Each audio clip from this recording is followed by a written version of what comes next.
Assalamualaikum warahmatullahi wabarakatuh. Waalaikumsalam warahmatullahi wabarakatuh.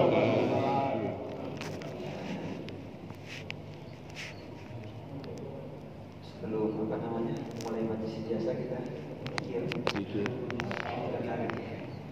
Bismillahirrahmanirrahim. Bismillahirrahmanirrahim. Bismillahirrahmanirrahim. Bismillahirrahmanirrahim. Asyhadu an la ilaha illallah. Asyhadu an la ilaha illallah. Wa asyhadu anna Muhammadar Rasulullah. Wa asyhadu anna Muhammadar Rasulullah. Raditu billahi rabban. Raditu billahi rabban. Wa bil Islam dinan. Wa bil Islam dinan. Wa bi Muhammadin nabiyyan wa rasulan. Wa bi Muhammadin nabiyyan wa rasulan. Raditu billahi rabban. Raditu billahi rabban. Wa bil Islam dinan. Wa bil Islam dinan. Wa bi Muhammadin nabiyyan wa rasulan. Wa bi Muhammadin nabiyyan wa rasulan. Raditu billahi rabban. Raditu billahi rabban. Wa bil Islam dinan. Wa bil Islam dinan. Wa bi Muhammadin nabiyyan wa rasulan. Wa bi Muhammadin nabiyyan wa rasulan. Wa bil Qur'ani imama. Wa bil Qur'ani imama. Wa bil Ka'bati qiblah. Wa bil Ka'bati qiblah. Wa bil mu'minina wal mu'minati ikhwana. Wa bil mu'minina wal mu'minati ikhwana. Ala dhalika nahya. Ala dhalika nahya. Wa ala dhalika namut. Wa ala dhalika namut. Wa ala dhalika nub'ath. Wa ala dhalika nub'ath. Insyaallah. Insyaallah. Minal aminin. Minal aminin. Wa la khawfun 'alaihim wa la hum yahzanun. Wa la khawfun 'alaihim wa la hum yahzanun. Di antara fadilnya udah ada yang tahu semua kan? Kemudian di antara maknanya itu saya ridho kepada Allah sebagai Tuhan. Yang kedua, wabil Islam dinan. Saya ridho Islam sebagai agama. Kemudian terakhir, wabil Muhammadin nabiyyan wa rasulah. Baginda Nabi sebagai Rasul.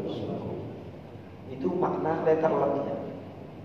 Di antara makna pastinya apa? Raditu billahi rabba itu makna di antara maknanya yang lebih dalam lagi. Saya benar-benar ridho Allah sebagai Tuhanku yang mengatur segala kehidupan saya. Maka bagaimanapun keadaan saya, raditu saya ridho.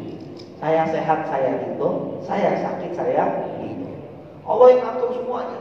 Kehidupan kita, meleknya kita, tidurnya kita, semuanya Allah yang atur. Kayanya kita, miskinnya kita, maka apa ujungnya? Ridho. Gak ada hati itu susah, gak ada hati itu nentang sama Allah, enggak. Ya Allah ridho ya Allah. Kemudian kedua, bil Islam dina. Saya ridho Islam sebagai agama. Saya plong. Saya betul-betul ridho Islam sebagai jalan hidup saya. Islam sebagai agama. Yang terakhir, wa bi Muhammadin nabiyyan wa rasulah. Dan dalam menjalankan Islam ini saya ridho mengikuti caranya baginda Rasulullah sallallahu alaihi wasallam. Itu di antara makna. Maka ketika kita baca itu setiap pagi atau petang, betul-betul ridho. Kan kadang-kadang kehidupan itu yang bikin kita susah, betul ya? Ada kehidupan yang bikin kita malas hidup gitu. Kayak malas banget gitu untuk menjalankan. Maka raditu billah setiap pagi sama setiap malam. Nanti yang keadaannya malam bikin susah, ketika pagi raditu. Ketika yang keadaan pagi yang bikin susah, malamnya raditu. Ingat terus, ya Allah raditu. Wajar manusiawi. Kadang untuk kehidupan bikin kita capek segala macam. Tapi ujung-ujungnya apa? Ya Allah saya ridho. Ya, kemudian lanjutnya apa? Wabil Islam dina wa Muhammadin Rasulullah wa bil Qur'ani imam. Al-Quran sebagai petunjuk imam yang kita ikuti. Maka Al-Quran itu tidak hanya sekedar dibaca, tapi kita paham apa maksudnya Al-Quran. Al-Quran kayaknya bagaimana? Wabil Qur'ani mau ini panjang. Kemudian lanjutnya lagi. Wabil Qur'ani mama, wabil Ka'bati kiblat. Ka'bah sebagai kiblat. Ka'bah itu apa? Ka'bah itu pusatnya bumi. Pusatnya apa? Bumi itu letaknya di Ka'bah. Nah, kalau ada orang itu setiap malam Jumat baca surat Al-Kahfi, setiap surat Al-Kahfi, maka Allah akan diantara fadilahnya malam Jumat, mulai dari malam Jumat sampai Jumat sore. Kalau dia baca Al-Kahfi diantara waktu itu, maka mulai dari malam itu Allah akan sambungkan cahaya dari Ka'bah langsung ke dalam hati dia. Yang mana Ka'bah itu adalah pusatnya hidayah, pusatnya cahaya. Dari situ tersebar cahaya ke seluruh dunia. Maka wabil Ka'bah kiblah. Saya tuh menghadap kepada Ka'bah yang mana dari situlah pusatnya cahaya, hati itu menjadi terang. Maka kalau kita baca Al-Kahfi itu langsung cahaya itu secara goib nyambung dari Ka'bah ke hati. Kalau nggak baca Al-Kahfi bagaimana? Ya udah. Cahayanya apa? Redup-redup lah. Cahaya apa? Redup-redup. Lumayan dari sholat. Cuman makin kuat lagi ketika sambung dengan apa? Pusatnya listrik. Ibarat kalau rumah kita itu langsung nyambung, nggak lewat tiang-tiang listrik, langsung ke PLN. Kira-kira kok cahayanya kuat gak? Karena apa? Langsung listriknya nyambung ke PLN. Nah maka kalau cahaya kan kita pengen terang, baca itu surat Al-Kahfi. Kemudian termasuk pusatnya cahaya adalah baginda Rasulullah SAW. Maka baca sholawat itu sama juga menerangi banyak sholawat, karena sumber-sumber cahaya itu Allah letakkan di titik-titik tersebut. Kita cari sebanyak-banyaknya agar apa? Hati kita terang. Kalau hati terang udah enak. Ibarat kalau ada orang jalan tuh betul-betul melek. Kalau nyetir mobil tuh melek. Gimana Pak kalau nyetir mobil ngantuk? Ngeri gak? Jadi matanya ya gitu. Kehidupan juga sama. Kalau cahayanya dikit ya itu ngeri. Dikit-dikit nabrak, dikit-dikit oleh. Kemudian lanjut apa? Wabil mu'minina wal mu'minati ikhwan. Saya ridho saudara-saudara muslim saya yang muslim laki-laki ataupun perempuan sebagai ikhwan, saudara saya. Maka bagaimana semua sikap saudara muslim kita saya ridho. Dia berbuat baik sama saya ridho. Bahkan dia berbuat buruk kepada saya itu saya ridho. Dia sebagai ikhwan. Dia gak bakal merubah status apapun jadi musuh, gak bakal merubah status jadi orang yang saingan kita. Gak selamanya dia adalah saudara muslim yang insya Allah dikumpulkan di surga bersama. Maka saya ridho ya. Kadang kita susah sama manusia, susah sama orang, susah sama si A, si B, si C. Biasa, hal yang biasa. Tapi rodi itu apa tadi? Muslimina wal muslimati ikhwan. Saya ridho ya. Bagaimanapun dia tetap saudara saya. Tetap saya rangkul, tetap saya cintai, tetap saya salami. Bagaimanapun keadaan di sama seperti kehidupan. Bagaimanapun kehidupan saya sehat, saya sakit, saya jatuh, saya bangun, saya ridho sebagai hamba Allah. Pernah gak kita protes? Wah bahaya. Sama juga saudara kita baik, saudara kita buruk, saudara kita ngasih makan, saudara kita nggak kasih makan, saudara kita begini, semua sama. Tetapi bagaimanapun keadaan dia sama saja, dia tetap saudara muslim, tidak bakal berubah. Dan setiap mukmin, setiap muslim itu mempunyai keberkahan.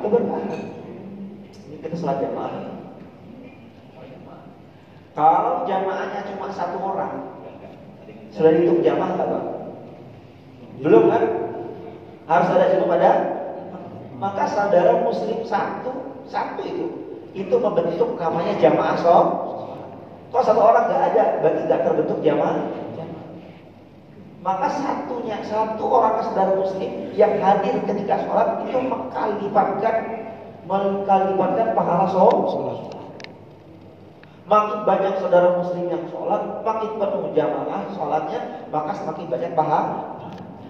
Kebalikannya bagaimana? Makin berkurang saudara muslim kita yang sholat, maka makin berkurang kebaikan yang kita dapat. Maknanya makin banyak saudara yang kita rangkul, makin banyak saudara yang kita cintai, semakin banyak pahala yang kita rangkul. Sebenarnya bukan buat dia, kita buat diri kita sendiri.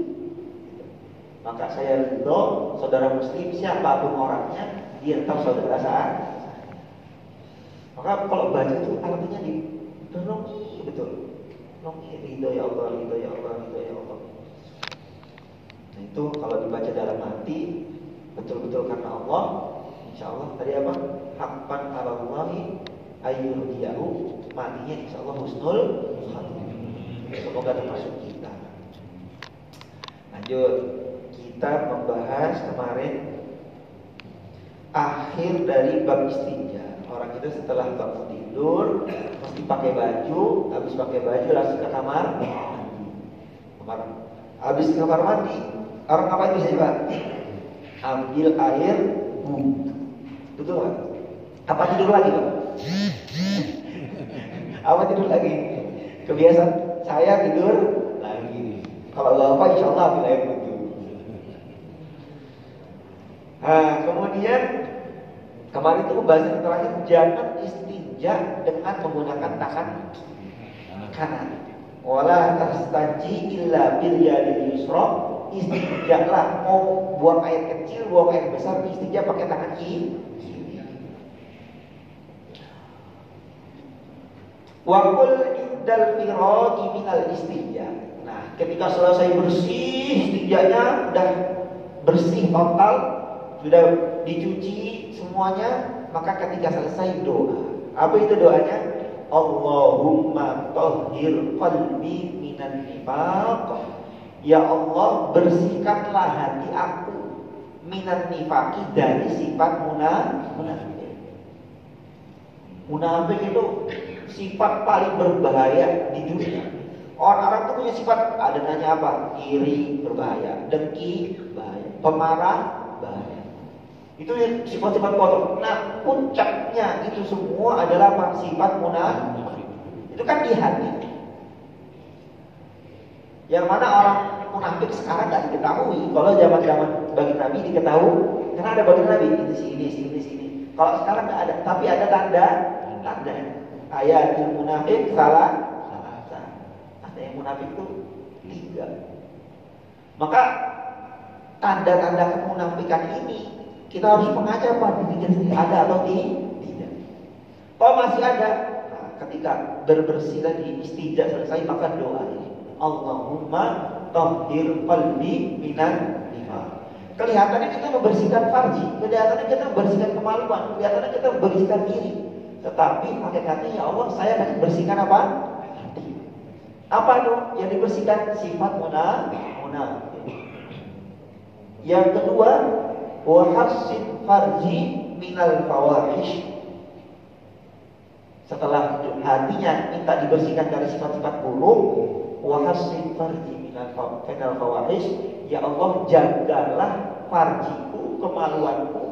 Itu dari apa? Minal fawahish, dari dosa-dosa yang berhubungan dengan kemaluan. Dan itu adalah bahaya besar, dosa-dosa besar itu harus betul-betul kita minta dijauhkan. Maka ketika melakukan itu semua, istinja itu semua, ini kita usahakan ketika selesai ditutup dengan doa. Kemudian selesai, wadluk yadaka ba'da tamamil istinja bil ardh. Kemudian setelah doa, wadluk yadaka, gosokkan tangan kita yang dipakai istinja itu sebelah kiri. Ba'da tamamil istinja, setelah sempurna istinja, bil ardi, di tanah, awi bihaitin, atau tembok. Bisa kan ada asar daripada bau bekas istinja itu ada nempel di mana? Nah, namanya dulu tuh nggak ada sabun. Maka bagaimana menghilangkan baunya? Maka digesek ke tanah, ke pasir. Atau di mana? Di tembok haid. Itu apa gunanya? Menghilangkan asar-asar bekas daripada bau istinja. Sedetail ini Islam mengajarkan kita istinja. Cara duduknya gimana, cara masuknya gimana, cara jongkoknya gimana cara supaya bersih keluar, gimana sedetail itu. Nanti ini jangan lupa nih tangan. Kamu bersihkan bekasnya, kamu gosok sampai sempurna sedoa-doanya. Ini baru bab istighfar. Agama lagi yang sempurna. Tangan kita diurusin. Tangan-tangan kita kenapa Islam urusin? Ya justru itu, wabil Islam ini. Dan ada Islam kita tahu bagaimana adab. Kemudian sumbat silha, kemudian setelah itu, setelah digosok di tembok atau di tanah, baru cuci pakai air. Inilah penutupan daripada bab istinja. Maka ini, sekarang ada sabun, ya sekali-kali ngamain, gesek kemana? Ke tanah atau tembok. Ketika udah bersih, digesek, baru dicuci. Amalan minimal 1 kali seumur hidup. Itu zaman dulu. Iya, Jadul. Dulu tuh Sayyidina Ali radhiyallahu taala anhu, kalau beliau itu punya uang, beliau punya apa? Uang. Uang ini bagi 4. Uang itu berapa? 4. Ini beliau dapat uang ini, misalnya 100.000 Sayyidina Ali radhiyallahu anhu. Maka uangnya 100.000 dibagi apa? 4. Berarti kalau dibagi 4 berapa? 25. Buat apa itu dibagi 4? Ketika beliau punya uang 100.000, 25.000 beliau sedekah. Sedekah berapa? Di pagi hari 25.000. 25.000 yang kedua beliau sedekah lagi di malam hari. 25.000 yang ketiga buat apa? Beliau apa? Buat makan? Bukan, sedekah lagi. Dengan terang-terangan, orang lihat saya sedekah. Yang terakhir beliau sedekah dengan cara sembunyi-sembunyi. 25.000 pagi, 25.000 malam, 25.000 terangan, 25.000 sembunyi. Kenapa dibagi?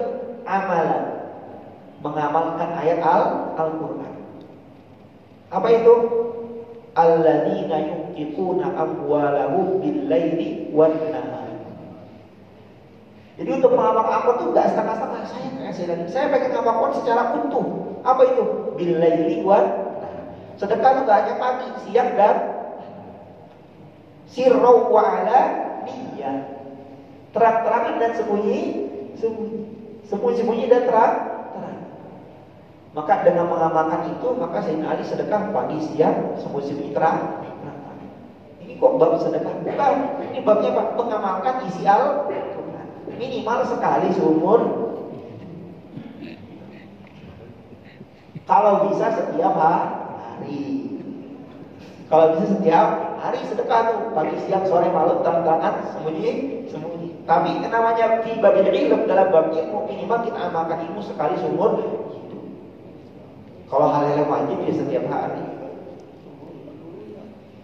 Siapa yang udah pernah? Apa langsung latihan nanti ya? Sedekah pagi, siang, sembunyi terang.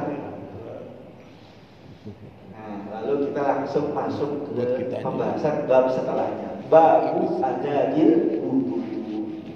Permulaan. Bab mengenai adabnya wudu. Orang semua udah tahu wudu itu bagaimana caranya. Wudu itu gerakannya gimana, semua udah tahu. Cuman untuk sebagaimana orang sholat, orang itu udah tahu sholat itu bagaimana. Gitu. Maka para ulama mengatakan sholat itu gerakannya terbatas, tapi kualitasnya tanpa batas. Sama seperti wudu, gerakan dari zaman Nabi sampai sekarang nggak berubah. Ya itu aja. Tapi kualitasnya wudu berbeda. Wudunya para sahabat, wudu kita jauh. Sahabatnya kalau habis wudu langsung bersih hatinya. Saking bersih hatinya apa? Langsung Allah langsung nangis, langsung getar hatinya. Karena apa? Yang di wudu itu gak hanya badannya, tapi hatinya juga bersih. Kita habis wudu malah makin semangat apa? Semangat nonton di TV. Kenapa? Habis wudu langsung nonton di TV. Harusnya habis wudu langsung tinggalin di TV. Nah berarti apa? Ya berarti kualitas wudhu kita itu belum ditingkatkan. Maka bagaimana wudhu kita ini tidak hanya gerakannya, kita istiqomahkan, tapi kita tambah kualitasnya. Nah, dengan jarak menjaga adab adabnya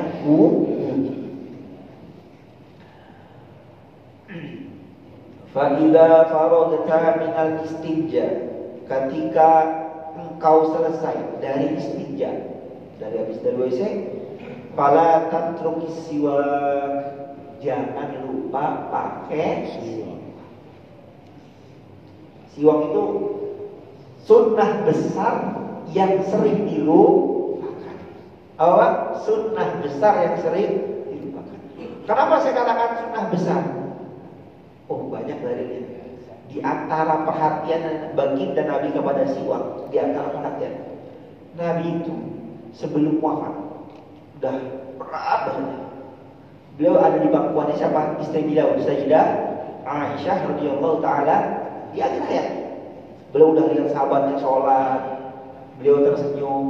Kemudian beliau sudah ketemu semua cucu-cucunya, semua Sayyidina Hasan, Sayyidina Husain, sudah ketemu keluarganya semua. Dinasihati Sayyidah Fatimah. Terakhir beliau tidur berbaring di pangkuan istri tercinta Sayyidah Aisyah radhiyallahu taala. Ketika itu di antara pentingnya siwak, Nabi melihat masuk dua sahabat, Sayyidina Abu Bakar. Yang kedua kalau nggak salah Sayyidina Abdurrahman bin Auf. Beliau masuk. Ketika masuk dilihatin aja itu dua sahabat itu sama baginda Nabi.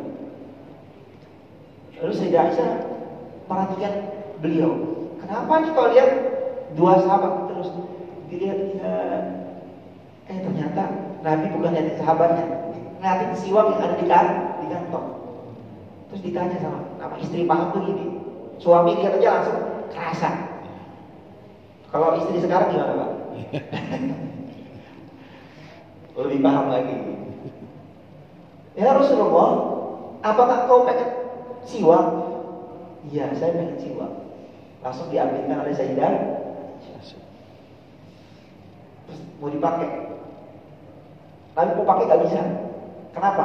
Badan udah terlalu lemah. Siwaknya keras. Ya Rasulullah, bolehkah saya melunakkan siwak ini supaya kau bisa pakai? Iya, kata Rasulullah. Langsung apa? Digigit. Kan siwak itu kan kalau masih baru kan keras lah ya. Digigit. Udah halus, baru langsung Sayyidah Aisyah menyiwakkan baginda Rasulullah SAW. Maka Sayyidah Aisyah mengatakan, di antara perkara yang bikin saya senang adalah di akhir hayat baginda Nabi apa? Ludahku bergabung dengan ludahnya baginda Rasulullah SAW. Betapa senangnya Sayyidah Aisyah. Siwak. Nabi sebelum wafat siwak. Yang diingat apa sih? Siwak. Nah, orang mau wafat seperti ini gak bisa kalau kehidupannya gak pernah pakai siwak. Lupa dia sama siwak. Kita mau sholat aja lupa siwak. Mau baca Quran lupa siwak. Mau wudu lupa siwak. Coba pikir deh. Mau wafat coba nanti ingat siwak gak kira-kira kita? Jauh. Nabi itu lihat siwak, ingat siwak kenapa? Ya karena hari-harinya yamutul mar'u ala ma'asha atau kama jaa hadis. Orang itu akan mati, orang itu akan wafat kapan? Menurut keadaan dia ketika hidup. Kalau hidupnya suka sholat, nanti diingat ya pengen mati pengen. Kalau di hidupnya pengen sedekah terus nanti waktu mau mati ingat apa? Nah, kita mau mati dalam keadaan apa? Kita lihat kehidupan kita bagaimana ketika hidup. Kalau pengen mati dalam keadaan senang siwak, ya siwakan.